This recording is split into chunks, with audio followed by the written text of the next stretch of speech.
व्यासपीठावरील मान्यवर आजच्या या सत्राच्या अध्यक्ष रत्नेंद्र नवलुटकर, डॉक्टर नीता चोरणे, डॉक्टर विनय मडगावकर, समोरचे सगळे सन्माननीय उपस्थित आणि विद्यार्थी मित्रांनो, हा विषय मांडत असताना त्यांचं बरं होतं, PhD वर बोलले, बरं समोर उपस्थित नव्हतं ज्यांच्यावर बोलले. माझी गोची अशी मी ज्यांच्यावर बोलणार ते सगळे तर या ठिकाणी उपस्थित आहेत.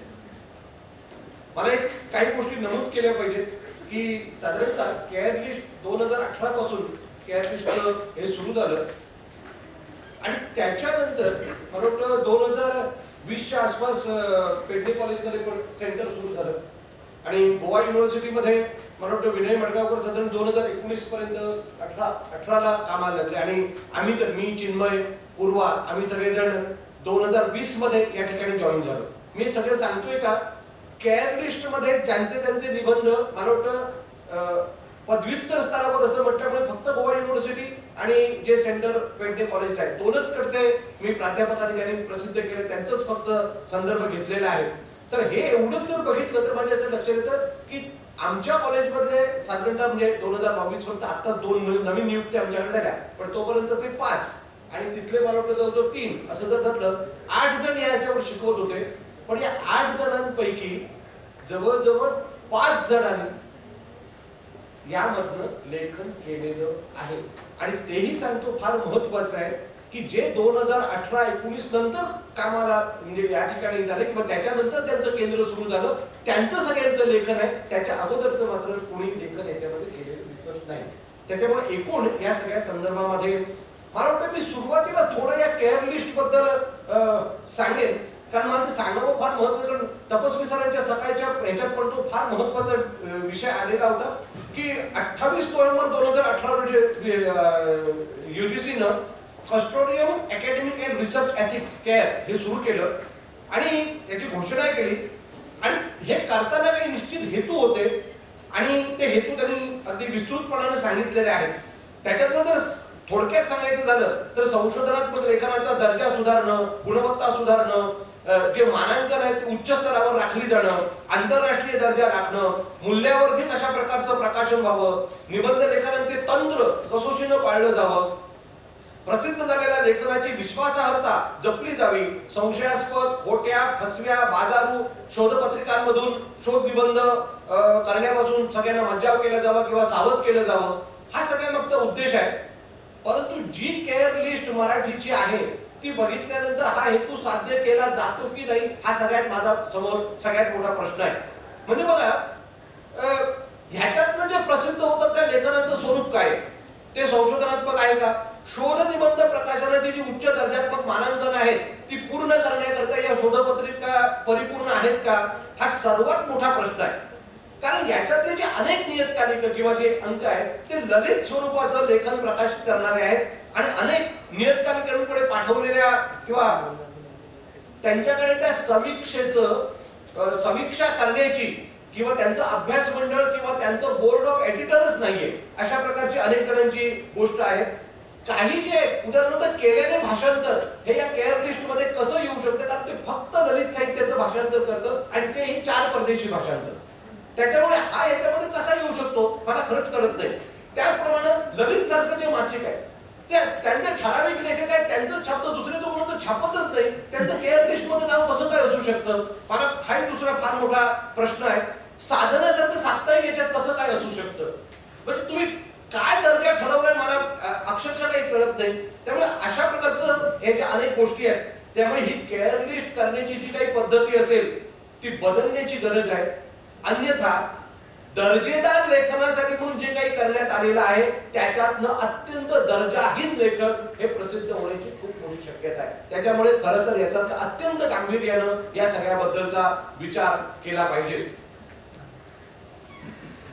आणि याच्यातनं दुसरं फार म्हणजे नवीन पद्धतीमध्ये आता याच्यामध्ये आपल्याला लक्षात येईल की युनिव्हर्सिटीमध्ये जे आम्ही लिहितो की वेगळं कुठूनही काही लिहिलं तर ते कन्सिडर केलं जात नाही. हा सगळ्यात मोठा वाईट त्याच्यातला भाग आहे. म्हणजे मला आठवतं माझे ह्याच्यातलं 2-3 लेख माझे प्रसिद्ध झाले केअर लिस्ट मधलं, पण त्याच्यापेक्षा अतिशय सुंदर अशा प्रकारचं मार्मिक विश्लेषण करणारे गोमंतकीय साहित्याबद्दलचे 2 लेख मी खूप मोठ्या 2 पुस्तकातनं लिहिले, पण ते कुठेही कन्सिडर होत नाही. म्हणजे मला वाटतं ही सगळी पद्धतच काय आहे हे अत्यंत विचित्र आहे. आता ह्याच्यामधनं सुद्धा जे लेखन प्रकाशित झालेलं आहे ते गरज म्हणून झालेलं आहे अनेक जणांचं, किंवा बढतीसाठी म्हणा किंवा इतरसाठी ते आवश्यकता आहे म्हणून झालेलं आहे, किंवा गाईडशिप मिळायला पाहिजे असेल तरी अमुक इतके लेख प्रसिद्ध झाले पाहिजे अशा प्रकारचे त्याच्यामुळे झालेलं आहे. परंतु एकूण जर आपण लेखन बघितलं तर त्याच्यातलं वैविध्य आहे, वेगळ्या वेगळ्या विषयावर त्याच्यातलं लेखन झालेलं आहे. आणि अशा प्रकारचे जे काही 4-5 जण हे लेखन यांनी केलेले आहे त्याचा थोडक्यात परामर्श मी घेतलेला आहे.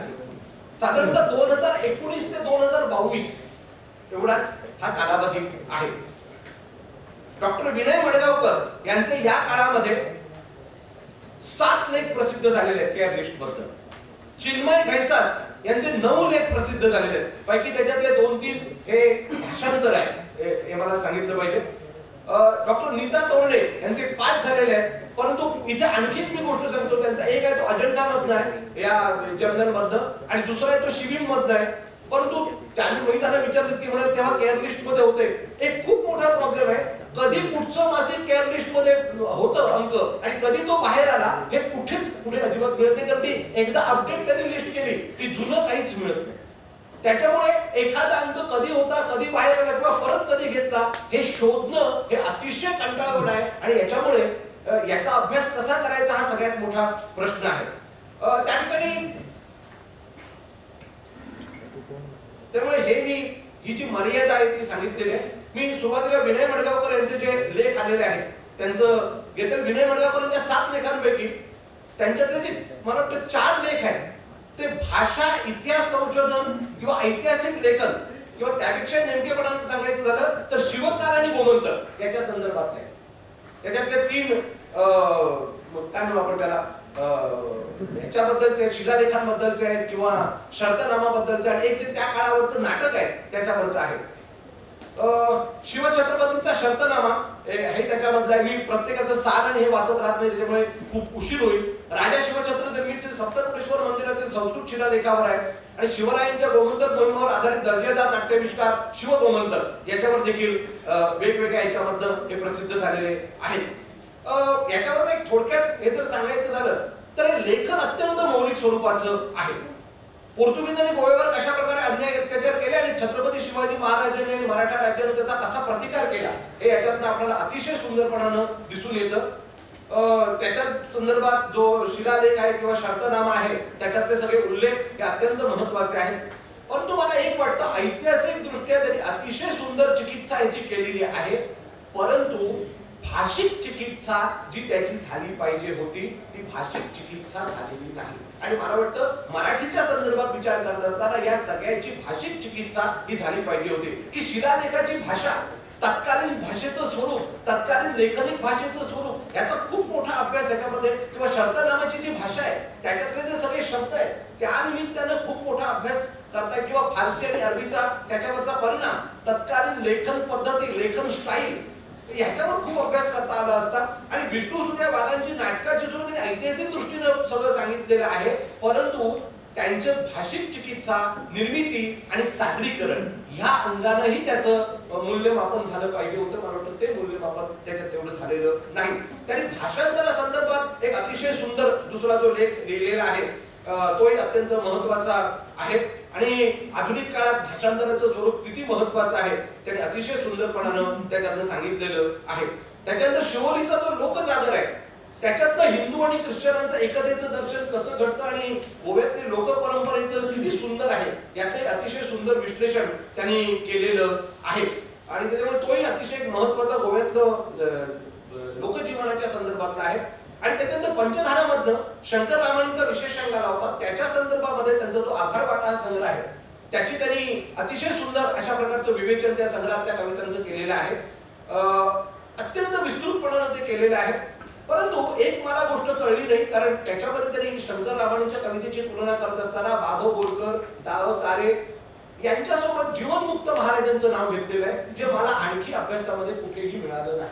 मला वाटतं अशा प्रकारची एवढ्या मोठ्या कवीची जेव्हा आपण तुलना करतो, त्या दर्जाचे कोण कवी आहेत, त्यांचे संग्रह काय आहेत, यांचा जो अभ्यास आहे, तर उगाच म्हणजे एखादा माणूस खूप मोठा असेल पण कवी म्हणून त्याचं काय महत्व आहे, त्या क्षेत्रातला आहे, याच्या संदर्भातला अभ्यास झाला पाहिजे असं मला वाटतं.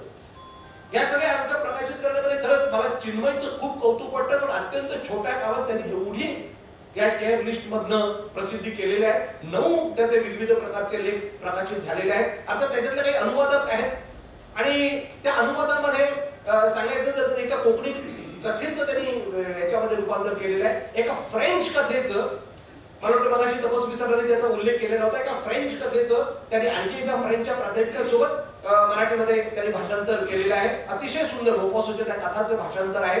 आणि त्याच्यानंतर त्यांनी ललितेतर साहित्याचं जे भाषांतर आहे याच्याबद्दलचा एक अतिशय सुंदर लेख त्यांनी लिहिलेला आहे. आणि त्याच्यातनं जे काही त्यांनी निरीक्षण मांडलेले आहेत किंवा ललितेतर साहित्याचं भाषांतर हे फक्त निकडीतून होतं. प्रसार माध्यमांद्वारे ललित साहित्याचे जे भाषांतर केले जाते त्याला पुनरावलोकन करण्याची संधी मिळत नाही. कारण मी तुम्हाला एक सांगू शकतो, पंतप्रधानांची जी मन की बात ते करतात, मन की बातचं कोकणी भाषांतर ते सुरू झालं तेव्हापासून चिन्मय घैसास करताय. आणि त्याच्यामुळे तो जो अनुभव त्यांना आहे, आणि ते म्हणतात आदल्या दिवशी रात्री ते भाषण येतं आणि दुसऱ्या दिवशी तुम्हाला ते द्यायचं असतं. त्याच्यामुळे ते जे सांगतात ते फार महत्वाचं आहे. साधनांची कमतरता असते, कारण स्तोत्र भाषेतील शब्दांना लक्ष्य भाषेत काही वेळेला शब्दच नसतात. ही जी आणि सगळ्यात महत्वाचं सांगितलेलं आहे, अत्यंत कमी वेळेत अनेक वेळेला भाषांतर करत असल्यामुळे मानसिक ताण येतो.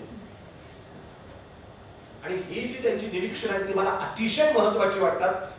आणि हे सगळं करत असताना त्यांना जर एवढा ताण येत असेल, पण मला वाटतं ताण न येता काही अनेक जण जे करतात, म्हणजे मला सहज मनात प्रश्न निर्माण झाला, असं जर असेल तर गोव्यातील इंग्रजी नावांची मराठी आणि कोकणी आणि हिंदीत कोण भाषांतर करतात? मला वाटतं अजिबात टेन्शन न घेता करण्यासारखं ते म्हणणं.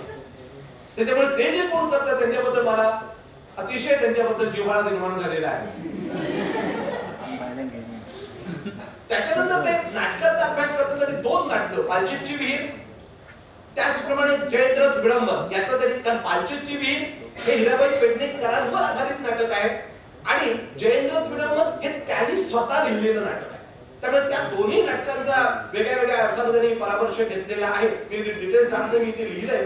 आणि त्याच्यामुळे त्यांनी ह्याच्यातही काही निरीक्षणं नोंदवलेली आहेत की लोकांची शास्त्रीय संगीताची आवड आणि रुची नाट्य संगीत रूपाने संगीत नाटकाने पूर्ण केली. आता हा डिबेटेबल असू शकेल, परंतु आणि महाभारताच्या घटनेवर आपल्या जीवनाचे प्रतिबिंब हिराबाईंनी या नाटकात आहे असं म्हटलेलं आहे.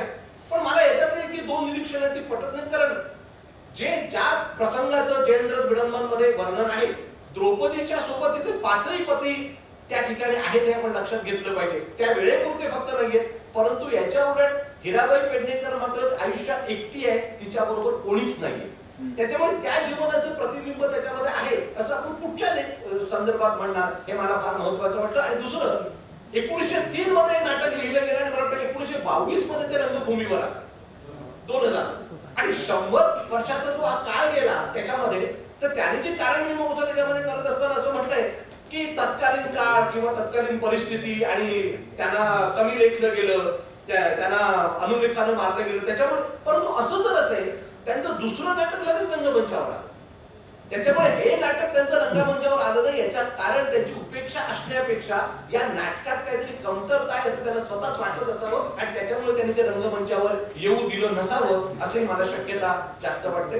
ते विज्ञान साहित्याचा अभ्यासक आहेत आणि त्याच्यामुळे विज्ञान साहित्यावरचा अतिशय सुंदर लेख आणि जयंत नारळीकरांवरचा एक लेख त्यांनी लिहिलेला आहे. आणि त्या जयंत नारळीकरांचं एकूण जे सगळं साहित्य त्याचं अतिशय सुंदर त्याने आढावा घेतलेला आहे त्या लेखामध्ये.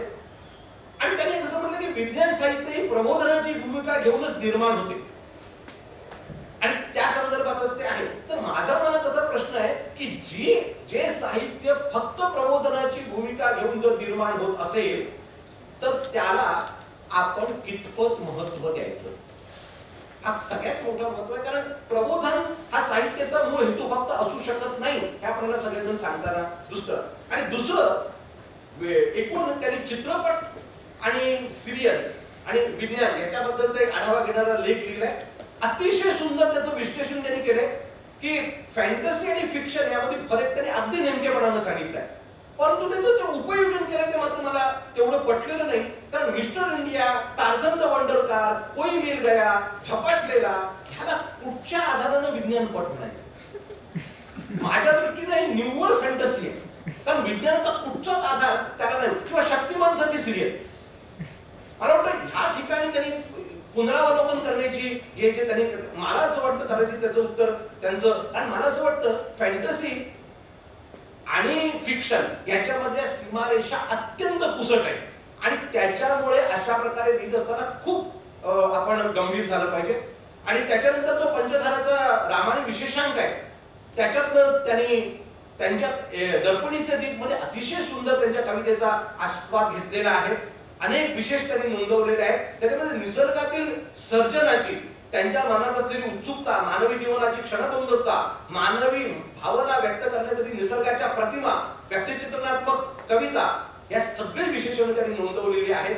आणि त्यांच्या कवितेला असलेली दुःखाची झालर, एकाकीपणा, याची सगळ्याची नोंद त्यांनी त्याच्यामध्ये घेतलेली आहे. फक्त मला एक गोष्ट त्याची खटकली की त्यांनी असं म्हटलंय की दर्पणीचे दीप कविता संग्रहातील भाषाशैली गूढ अर्थाची आहे. आता भाषाशैली गूढ कशी असेल? कविता गूढ असू शकते. मला वाटतं या ठिकाणी त्यांनी अजून वेगळ्या प्रकार. आणि दुसरी म्हणजे काय, हे वाक्य सांगितलं तर जी खाली त्यांनी उदाहरणं दिली आहे ती त्यांनीच डिकोड करून दाखवलंय की त्यांनी असं म्हणायचंय आणि त्याचा नेमका अर्थ असा आहे. म्हणजे ते गूढ नाही, हे खालच्याच त्यांच्याच सदरामध्ये त्यांनीच स्पष्टपणे, मला वाटतं रामायणाची कविता गूढ वाटते पण गूढ नाही, असं खरं तर त्यांचं विश्लेषण वाचल्यानंतर आपल्या लक्षात येतं. नीता तोरणे त्यांनी अनेक संशोधनात्मक अशा प्रकारचं लेख प्रसिद्ध केलेले आहेत. त्याच्यामध्ये त्यांनी गोव्यातील झालोत्सव हा अतिशय महत्वाचा सृजनात्मक उत्सव आहे त्याच्याबद्दलचं लिहिलेलं आहे जुलै डिसेंबरच्या अंकामध्ये. झालोत्सवामध्ये त्यांनी स्त्री मनाशी स्त्री अभिव्यक्ती कशी होते ते सांगितलेलं आहे, नेमकेपणानं विश्लेषण केलेलं आहे. त्यांचा आणखी एक मला लेख आवडला, राजर्षी शाहू महाराज, डॉक्टर आंबेडकर आणि माणगाव परिषद याच्या संदर्भातला त्यांचा लेख आहे. आणि शाहू महाराजांच्या जीवनाचे अनेक पैलू त्यांनी त्याच्यामध्ये उलगडून दाखवलेले आहेत. त्यांचा आणि आंबेडकरांचा असलेला संबंध त्यांनी अतिशय सुंदरपणाने उलगडून दाखवलेला आहे. आणि या सगळ्याबद्दल म्हणजे अनेक जणांना माहिती नसतील अशा गोष्टी अनेक त्यांनी त्याच्यामध्ये अतिशय सुंदर अशा प्रकारचा तो लेख आहे. त्याचप्रमाणे छत्रपती शिवाजी महाराजांची स्त्रीविषयी भूमिका याच्याबद्दलचा एक त्यांचा लेख आहे. पण त्याच्यामध्ये मात्र ते मला कळलं नाही खरं तर की स्त्रियांवर अनेक बंधनं होती. शिवाजी महाराजांनी स्त्रियांना सर्व दास्यत्वातून मुक्त केले. कोणत्या दास्यत्वातून मुक्त केलं? म्हणजे शिवाजी महाराज खूप मोठे होते याच्याबद्दल प्रश्न नाही, की सामाजिक उत्थान व्हावं म्हणून काय केलं. कारण मला असं वाटतं की स्त्रीचा सन्मान केला, तिच्या शिराचं रक्षण केलं, परस्त्रीला माते समान मानलं, तिचा सन्मान तिला दिला, तिचा आत्मसन्मान दिला, हे शिवाजी महाराजांबद्दल नक्कीच आहे. परंतु ज्याला आपण उत्थान म्हणतो ते कितपत झालं? कारण आपल्याला माहिती की छत्रपती शिवाजी महाराजांसोबत त्यांची पत्नी सती गेलेली.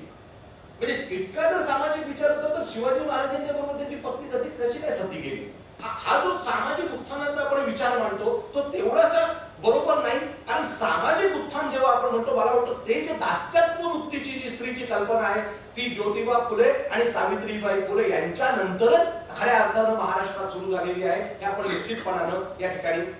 आणि शिवाजी महाराजांनी त्यांचा काळ वेगळा होता, त्या काळानं जे केलं पाहिजे त्यांनी खूप केले, पण दास्यत्व मुक्ती ज्याला आपण म्हणतो ती मला वाटतं नंतरच्या काळामध्ये सुरू झालेली आहे.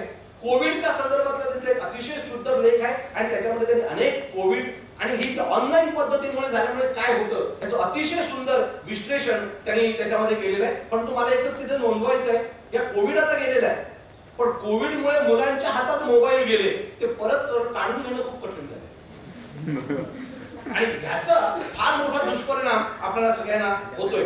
आणि त्याच्यानंतर त्यांनी 1990 नंतरचा स्त्रीवादी विचार हा जो शिबिरमध्ये त्यांचा लेख प्रसिद्ध झालेला आहे त्याच्यामध्ये त्यांनी अतिशय सुंदर निरीक्षण, म्हणजे समाज शहरी असो वा ग्रामीण, स्त्रीचे दोन्हीकडे सारख्याच पद्धतीनं शोषण होतं हे निश्चितपणाने त्याच्यात सांगितलेलं आहे. किंवा नातीच्या नामीबद्दल बोलत असताना विवाही बाब वरकरणी सोयीची वाटत असली तरी स्त्री पुरुष समानतेसाठी ती गैरसोयीची ठरते, अशा प्रकारचं निरीक्षण आहे. आपल्याला जे मनोमन पटतं ते करावं असं वाटत असेल, तसं जगावं असं वाटत असेल तर कोणाची बायको वा नवरा व्हायचं नसतं, हे जे त्यांचे काही त्या संदर्भातले निरीक्षण आहेत. मला वाटतं स्त्रीवादाच्या संदर्भात खूप वेगळ्या प्रकारे विचार याच्यातनं करता येतो. एक मात्र त्यांचं जे निरीक्षण आहे की 1990 नंतरची स्त्री लिखित कादंबऱ्यातून स्त्री विशिष्ट अनुभवांची अभिव्यक्ती होताना दिसते. मला वाटतं हे विधान एवढं खरं नाही. 1970 नंतर जे स्त्रीवादी साहित्य सुरू झालं त्या सगळ्या साहित्यातनं स्त्री विशिष्ट अनुभवांची नोंदणी आपल्याला दिसते किंवा ती व्यक्त होताना आपल्याला दिसतं. पूर्वावस्थ यांचे 2 लेख प्रसिद्ध झालेले आहेत. पैकी एक जो आहे तो शंकररामाने विशेषांकांबद्दल आहे, कातरवेळ या त्यांच्या संग्रहाबद्दल, आणि अतिशय सुंदर विश्लेषण त्यांनी त्याचं केलेलं आहे. त्यांच्या कवितेतील आशावाद त्यांनी अधोरेखित करण्याचा प्रयत्न केला, परंतु हा आशावाद तेवढा दृढमूल नाही याची जाणीव झाल्यामुळे दुःख उदासीनता हा रामायणाच्या कवितेचा स्थायी भाव आहे हे त्यांना सांगावं लागलेलं आहे. मला वाटतं दोन्ही गोष्टी, जरी वरचा आशावाद असला तरी तो कसा आहे तो त्यांनी सांगितलेला आहे, आणि रामायणाची कविता सामाजिक जाणीवेपासून दूर आहे हे त्यांनी स्पष्टपणाने सांगण्याचं धाडस दाखवलेलं आहे. त्याच्यानंतर पंचधारामधला त्यांनी दुसरा लेख त्यांचा हा भाषांतरा संदर्भातला आहे, आणि त्यांनी ज्यात काही निरीक्षणं नोंदवली. उदाहरणार्थ भाषांतरामुळे साहित्याला आपल्या मर्यादा पलीकडे जाऊन कार्य करणं शक्य झालेलं आहे. खूप महत्वाचं विधान, आणि ते त्यांनी या ठिकाणी नोंदवलेलं आहे. मला वाटतं अतिशय सुंदर हे त्यांनी सांगितलेलं आहे. आणि याचं उदाहरण देताना त्यांनी पावलो कोएल्होच्या द अल्केमिस्टचं उदाहरण दिलेलं आहे की जी भाषा एवढ्या भाषेमध्ये जे पुस्तक गेलं ते फक्त भाषांतरामुळे जाऊ शकलं. खरं तर पूर्वाचं अभिनंदन केलं पाहिजे की अतिशय सुंदरपणानं तिने हे सगळं विश्लेषण केलेलं आहे. तिने आणखी खूप महत्वाचं सांगितलंय की हिंदी सिनेमा जर चायनीज भाषेमध्ये डब झाला तर तो 1300 कोटीचं उत्पन्न वाढवतो. माझ्या लक्षात येत नाही मराठी सिनेमा चीनमध्ये का डब होत नाही. खरंच सिरियस मुद्दा आहे. आपले सिनेमा मराठी सिनेमा का डब होत नाही? मला वाटतं कारण दर्जात्मक दृष्ट्या बघायला गेलं तर आपले सिनेमा कमी आहे कशातला भाग नाही. या संदर्भात विचार झाला पाहिजे. पुढचं जे फक्त आहे ते माझे स्वतःच लेख आहे, त्याच्यामुळे मी काही फार त्याच्यावर बोलणं आणि मी काही माझी समीक्षा करणार नाही जास्ती, परंतु त्याच्यातनं मला वाटतं माझा एक जो भाषांतरा संदर्भातला लेख आहे तिच्यामध्ये कोकणी आणि मराठी भाषांतराबद्दल केलेला आहे. मी पहिलाच मुद्दा घेतलेला आहे, या भाषांतराची गरज आहे का? कारण साधारण कोकणी कळणाऱ्याला मराठी कळतं, मराठी कळणाऱ्याला कोकणी कळतं, आणि ते एकमेकांचं सगळं वाचू शकतात. त्याच्यामुळे खरी गरज नाही, परंतु मी त्याच्यात म्हटलंय क्वचित काही जण आहेत की ज्यांना मराठी नाही पण कोकणी येतं त्यांच्यासाठी भाषांतर आवश्यक आहे. आणि मी त्याच्यासाठी म्हटलं कोकणीतलं मराठीत भाषांतर होणं खूप गरजेचं आहे, कारण मराठीतला खूप सेक्शन असा आहे जो कोकणी काही वाचत नाही. ते जर भाषांतर झालं तर त्यांना त्या ठिकाणी समजू शकतं. आणि हे भाषांतर करत असताना काय चुका होतात, साध्या साध्या शब्दांचं कोकणीचे चुकीचे मराठी अर्थ घेतल्यामुळे काय कशा प्रकारचं भाषांतर होतं याची मी उदाहरणं देऊन त्या ठिकाणी सांगितलेलं आहे. आणि मला वाटतं पंचधारामध्ये जो माझा दुसरा लेख प्रसिद्ध झालेला आहे तो रामायणाच्या निसर्ग कवितेबद्दल आहे. आणि मला वाटतं एवढा चिकित्सक आढावा रामायणाच्या निसर्ग कवितेचा कोणी घेतलेला नव्हता. आता माझं मत नाही, अनुजा जोशींचं पण मत आहे. आणि त्याच्यामध्ये मी रामायणी आणि बोरकर यांच्या निसर्ग कवितांचा तुलनात्मक अभ्यास आणि त्याचप्रमाणे बोरकरांवर बालकवींचा असलेला परिणाम आणि त्याच्यातनं जी त्यांची भावना कशा प्रकारे डेव्हलप झालेली आहे याच्याबद्दलचं विश्लेषण त्याच्यामध्ये केलेलं आहे. आणि इतर जे आहेत त्या 2 कोकणीतल्या कविता मराठीमध्ये भाषांतरित केलेल्या आहेत. काही शेवटचे 2-3 निष्कर्ष सांगतो आणि मी फक्त सांगतो की 3 वर्षाच्या काळात गोव्यात पदव्युत्तर स्तरावर अध्यापन करणाऱ्या 5 प्राध्यापकांचे साधारणतः 23 लेख प्रसिद्ध व्हावे म्हणजे मी अनुवादाचं काढलेले प्रयत्न हे निश्चित अभिमानास्पद आहे. यामध्ये विशिष्ट वैविध्य तसेच म्हणजे विषयांचं वैविध्य तसेच यातील अंकाला एका अंकाला प्राध्यापक चिन्मय कैसा त्यांनी संपादन सहाय्य केलेलं आहे हे देखील खास नोंद घेण्यासारखी विषय आहे. गोव्यातील आणि एवढंच नाही हे फार महत्वाचं आहे, गोव्यातील जे इतर महाविद्यालय आहेत मला वाटतं ते मामरे मॅडम वगैरे बसलेले आहेत यांच्या अनेक लेखन मी माझ्या लेखाची मर्यादा असल्यामुळे त्याचं घेतलेलं नाही, परंतु अनेक जे कार्यरत आहेत त्यांचेही अनेक लेख केअर लिस्ट मधल्या जर्नल मधनं प्रसिद्ध झालेले आहेत. हेही तेवढंच महत्वाचं आहे. आणि हे जर आशावादी चित्र म्हणजे विद्यापीठ स्तरावर काम करणारे 5 जण आणि कॉलेजमध्ये काम करणारे सगळे हे जर एवढं अशा प्रकारचं लेखन करत असतील तर भावी काळात गोमंतकातून मराठी भाषा साहित्य आणि संस्कृती यांची विश्लेषण करणारी नवीन पिढी गोमंतकात अत्यंत जोमाने पुढे येईल असं मी निश्चितपणाने म्हणेन. आणि मला वाटतं या सगळ्याबद्दल मला विषय या ठिकाणी बोलायला दिल्याबद्दल खरं तर मी विनयने सुरुवातीला म्हणत होतो की मला काही विषय वगैरे नको, पण सर म्हणाला आमची कोणीतरी समीक्षा केली पाहिजे थोडी म्हणून तुम्ही हा विषय घ्या, तर त्याच्यामुळे मी हा विषय घेतलेला आहे. आणि मला वाटतं मी माझ्या परीने त्याला न्याय देण्याचा प्रयत्न केलेला आहे. वेळ जरा थोडा जास्त झालेला आहे तर मी आता संपवतो. जय हिंद, वंदे मातरम.